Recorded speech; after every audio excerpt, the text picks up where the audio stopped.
Not the guns, but the love. Donald Trump does not represent love. So we are here today to tell him to stop the hate.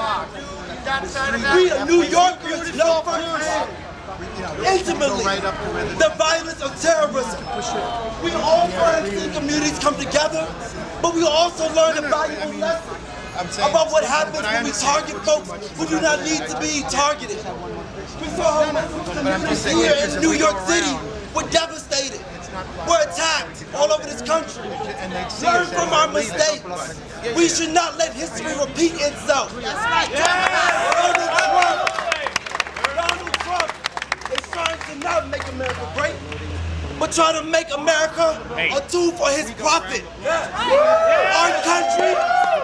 Our country and our democracy and our freedom and civil liberties are not for sale. And communities of color, queer communities of colors, names in blood should not be used to help fuel hatred and bigotry for anyone.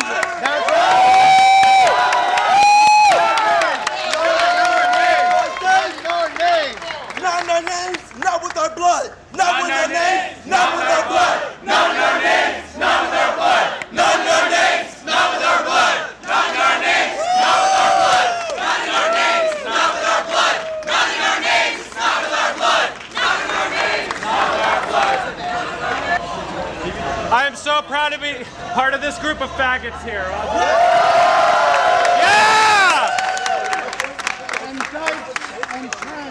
And dykes and trans and everybody, queers. Thank you for coming out and doing the real work today. The people around here, they think they do the work. This is the hard work. This is the hardest work that we do to fight for our existence, to fight for our lives, to fight for ourselves. This is the work. We are here today because too many of us have had to survive far too much. I'm tired of being a survivor. We're survivors of homophobia. We're survivors of transphobia. We're survivors of Islamophobia. We're survivors of racism. We're survivors of it all. And I'm tired of surviving.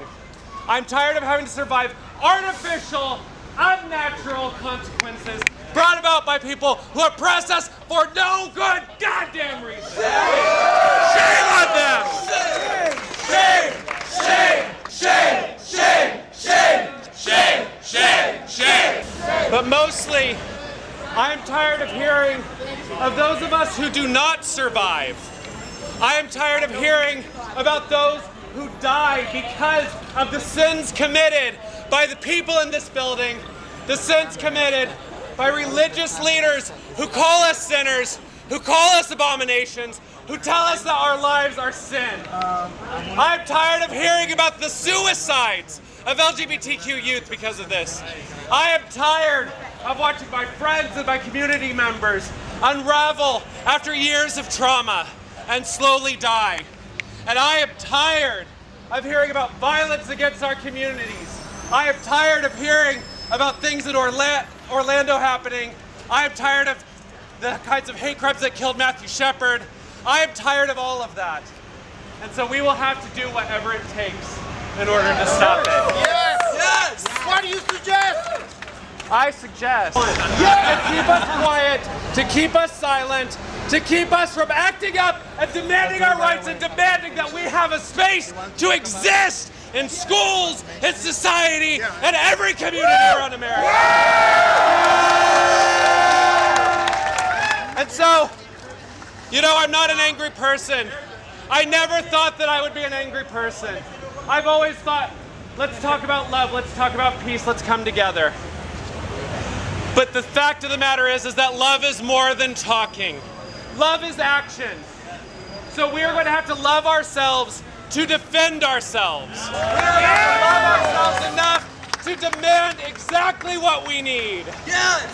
We are going to have to love ourselves to demand our safety, to demand our respect, and demand an end to all hate speech. Yes! Yeah. We will have to love ourselves to let go of all shame, any shame that we've ever felt for being our authentic selves, for loving authentically, for fucking authentically. We need to be as authentic as we can and let go of that shame. And we will have to love ourselves to be organized enough, as organized as those who eroticize gun violence, as organized as those who would oppress us and have us die in the streets. We will have to love ourselves enough to engage in civil disobedience. We will have to love ourselves to train ourselves to be outside of the matrix, to be outside of those rules that keep us quiet, that keep us dying. We will have to come together, and we will have to fight homophobia, we'll have to fight Islamophobia, we'll have to fight racism, misogyny, sexism, gun violence. all gun violence. We have to fight it all. HIV phobia. We have to go out there and root out all hatred in all communities in America. Bring it to their faces. Bring it to the faces of those who have oppressed us. And with that, we will act up. We will fight back. Act up, fight back.